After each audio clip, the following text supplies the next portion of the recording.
Hi, my name is Robert Gill, and I'm Director of People Operations here at Checker. Previously, I worked at Facebook and Gap Inc. to help build out their HR teams. We work with 10,000 employers across every aspect of industry, and in doing so, it gives us a unique insight into the hiring process.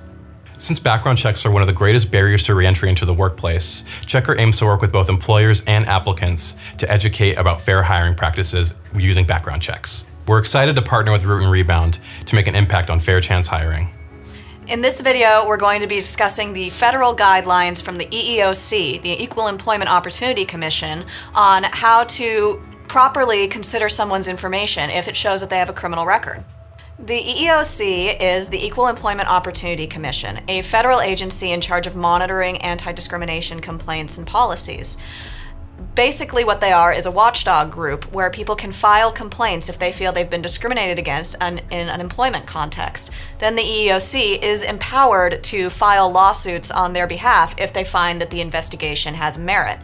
What this plays out into is that the EEOC can file a suit for millions of dollars against companies based on discrimination complaints.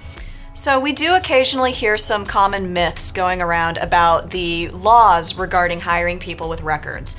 One of the big myths that we hear is people going, well, it's all right for me to discriminate against people with records by just not hiring anyone with a record. And the truth is, this is actually really problematic and could open you up to liability if you implement a no-hire policy for everybody with a criminal record. These kinds of blanket bans, as we call them, are something that the EEOC has specifically guided against, citing that they disproportionately impact people of color.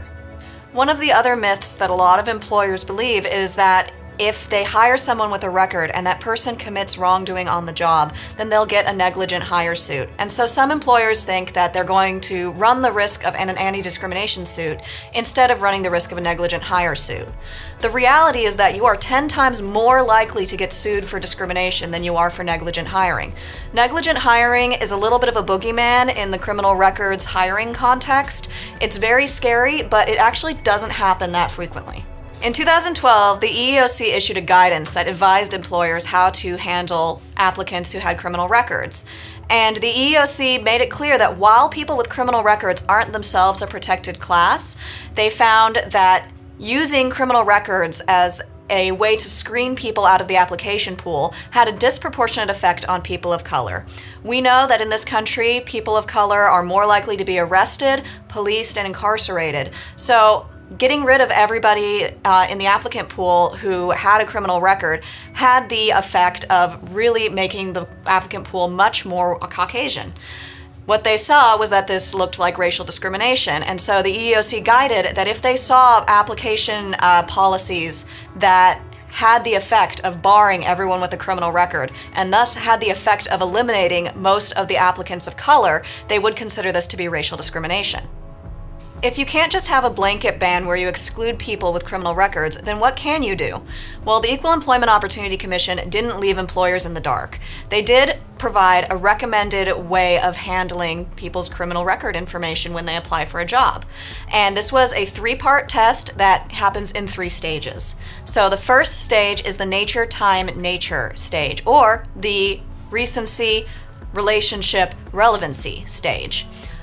In this stage, you look at the nature of the conviction, you look at the time since the conviction has passed, and then you look at the nature of the job to make sure that they all line up. And that's how you decide if the criminal record information is relevant to whether you're going to hire someone. If someone has a record from decades ago, that might not be relevant to the position that they need to hold now. And if their record is for something that is completely unrelated to the duties of the job they're applying for, then introducing that kind of criminal record information may not only be irrelevant to whether or not they can do the job well, but it might introduce bias and prejudice. The second step, once you've determined if it's actually relevant what their criminal information is to do an individualized assessment.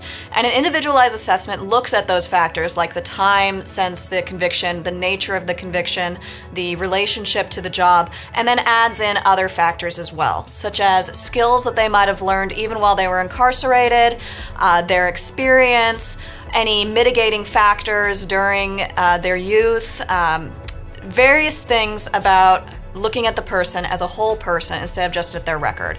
You wouldn't hire most people for most positions based solely on their resume, and just like that, you also shouldn't make a judgment based on someone's record just by looking at their record. What this does is encourages people to look at all of the different factors the same way you would any other applicant. And finally, the third step of this would be to apply these policies consistently.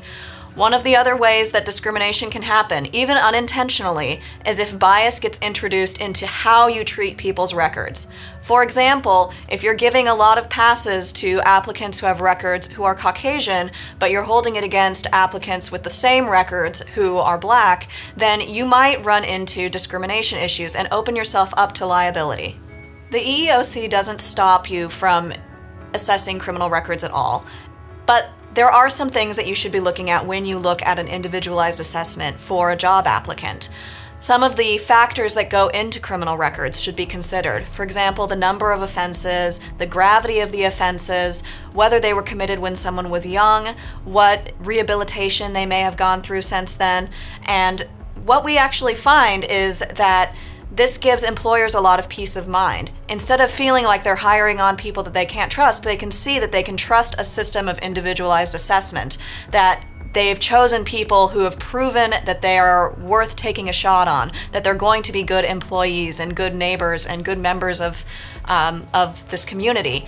So these kinds of individualized assessments can give a lot of peace of mind. But they're also really complicated, because even just looking at a background check can be very difficult. There's a lot of different terminology that flies around regarding criminal records that can be very unclear, even for attorneys. So if you are confused about background checks, you want to implement these policies, you want to feel both secure in your hiring process, confident in your job applicants, and confident in all of your policies, we highly encourage you to get in touch with legal consultation so that they can lead you through, or lead your HR department through, what the proper ways are to implement all of these different policies and to see a whole person instead of just seeing a record. So after watching this video, we hope that employers better understand the federal guidance from the EEOC, the Equal Employment Opportunity Commission, to implement practices and policies that will be more inclusive of people with records and limit the chances that they'll get sued or be open to liability for having discriminatory policies.